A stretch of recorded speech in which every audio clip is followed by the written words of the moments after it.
Now children, this is module 2 of lesson number 11, Peter of Haarlem. So what could he do? He means Peter. What could Peter do? No stone would fit the hole. अब hole कहाँ पे था? In the dike. वो dike जो थी, जो दीवार थी, उसमें क्या था? लीकेज थी. और अब वो अगर कोई स्टोन भी लगाएगा तो वो फिट नहीं आएगा. No amount of earth packed into the crevice would resist the pressure of the water. पानी का प्रेशर इतना है.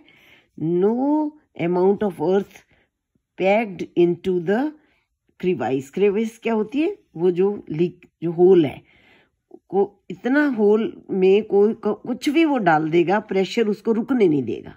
अगर मिट्टी मुट्टी भी फंसा देगा तो वाटर का प्रेशर, जो एक बार बन गया होल, तो प्रेशर इतना है वो नहीं ठहर पाएगा. Peter was desperate. He was very desperate. He was sad. Forgotten now were his bunch of flowers which fell unheeded from his hand. जो फूल उसने मम्मा के लिए तोड़े थे वो गिर गए. Now he forgot about them. What was in his brain? In his brain was the way how to stop this flow of water. He forgot everything. He forgot his promise. He forgot the flowers. He strained his eyes in a vain search for travelers on that lonely road. He strained his eyes. बहुत उसने जोर लगाया देखने के लिए, but in a vain. कोई फायदा नहीं हुआ. क्या देख रहा था वो?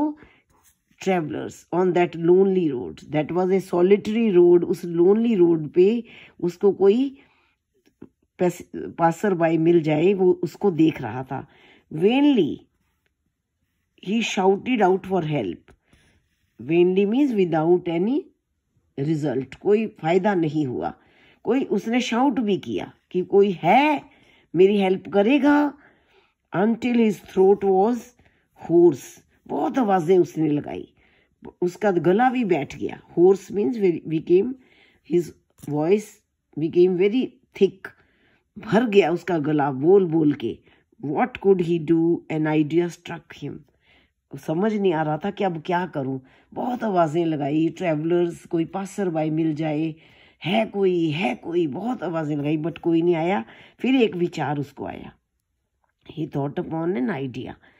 Climbing again up the steep bank, from stone to stone, he thrust his finger in the hole. ऊंचा था ना वो जो होल था, वो जहां पे वो खड़ा था उससे काफी ऊंचाई पे था. तो he climbed again up the steep bank. जो ऊंची स्टीप था उस बैंक पे वो चढ़ गया. From stone to stone. Stone एक देखो, he is climbing up. नीचे खड़ा है तो स्टोन के ऊपर से ऊपर ही climbed up.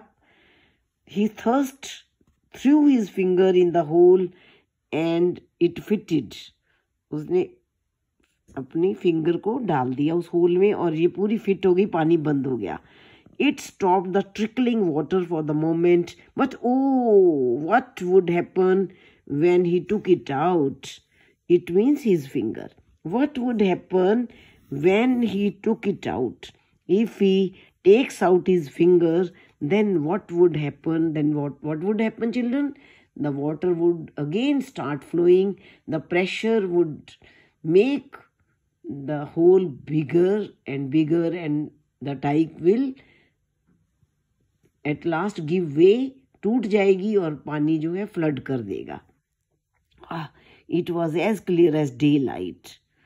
As clear as daylight means कि उस जो रिजल्ट है इतना क्लियर है जितना डे लाइट होती है. सामने दिख रहा है उसको कि पानी का फ्लो बढ़ जाएगा. What to do? He would not take it out until someone should come to relieve him. जब तक कोई उसको के पास आकर उसको रिलीव नहीं करेगा, यानी कि वो आकर उसकी हेल्प करेगा कि वो फिंगर निकाल ले, कोई दूसरा कुछ डाले या अपनी फिंगर डाले. जब तक वो दूसरा आदमी नहीं आएगा तब तक वो कैसे अपनी फिंगर को निकाले, क्योंकि पानी तो उसकी फिंगर से ही प्लग हो रहा है. Forgetful of what this idea might bring to him if he carried out, he chuckled with the boyish delight in his real adventure. Ah, he said to himself, the water can't come down now. Harlem shall not be drowned while I am here to keep the flood back. Okay? The water can't come down now. When the water is not coming down, now means when the finger is inside that hole. The water will not come. It had stopped coming. Harlem shall not be drowned. Why Harlem will not be drowned? उसमें why it would not be flooded? It would not be flooded because the water has stopped now. When the finger is there inside that leaking hole, then water will not come and Harlem will not be flooded. पानी Harlem को नहीं भरेगा. While I am here to keep the flood back. For a while excitement kept him warm and fearless. कुछ देर के लिए तो वो excitement रही उसको कि मैं खड़ा हूँ, फिंगर डाली हुई है, कोई बात नहीं, पानी रुक गया है. Then the chill darkness of the night surrounded him. पहले तो एक्साइटमेंट थी, ठीक है कोई बात नहीं, बट बाद में रात पड़ गई और ठंडक भी हो गई, तो अब उसको he began to feel a little bit fearful. पहले तो फियरलेस था but after some time he became fearful. All sort of strange noises fell upon his unaccustomed ears because he was very safe in his home. अब ऐसी आवाजें सुनने का वो आदी नहीं था. Unaccustomed means not habituated of. He was not used to hearing of these type of noises. रात को जो शां शां की आवाजें होती हैं ऐसे उसने कभी नहीं सुनी. वो तो मम्मी पापा के साथ घर में सोता था. तो अब जब रात बढ़ गई तो अजीब सी आवाजें भी आने लगी. He seemed to see giants and demons lurking near. उसको लगा कि giants और demons जो हैं, भूत प्रेत जो हैं, वो पास में आ गए, ऐसे लगने लग गया. Ready to pounce upon him and kill him. Pounce means throw themselves upon him. वो उसको पकड़ लेंगे.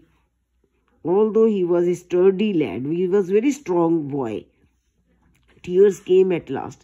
Then he began to weep. He began to cry. He could no longer keep back thoughts of his comfortable bed at home, of the parents who might be even then worrying about his safety. However, as he had stayed in night with the old man once before, his parents had probably gone to sleep without worrying too much. तो उसके parents so गए होंगे, उन्होंने सोचा होगा कि वो आ जाएगा और सो जाएगा, कोई बात नहीं. तो however, as he had stayed in night with the old man and Peter was out in the dark night alone in such misery and pain. कितनी उसको दुख हो रहा था. He was so uncomfortable. He was so fearful. डर भी रहा था, आवाजें आ रही थी, अकेला था. बट फिंगर के डालने से पानी रुक रहा था, तो फिंगर निकालेगा तो पानी आ जाएगा, उसकी कंट्री जो है फ्लडेड हो जाएगी, लोग मर जाएंगे. तो ये सोच के वो पूरी रात अपनी kept his finger in that dangerous hole. He tried to whistle, hoping to attract the attention of a passing traveler, but his teeth chattered so much that he gave it up. उसने whistle करने की कोशिश भी की, but उसके दांत जो थे इतनी ठंड से जकड़ गए थे कि उसने gave it up means he forgot the idea of whistling. Suddenly he remembered what he had been taught at his mother's knee and prayed to the great God who could control the surging sea and protect a boy who was doing his best. उसकी mummy ने बताया था कि कैसे God को pray करना है, तो उसने वैसे ही प्रे किया कि जो सर्जिंग सी है, जो इतनी उफान में है सी, वो उस बच्चे को प्रोटेक्ट करे. Children, we will do the next in our next video.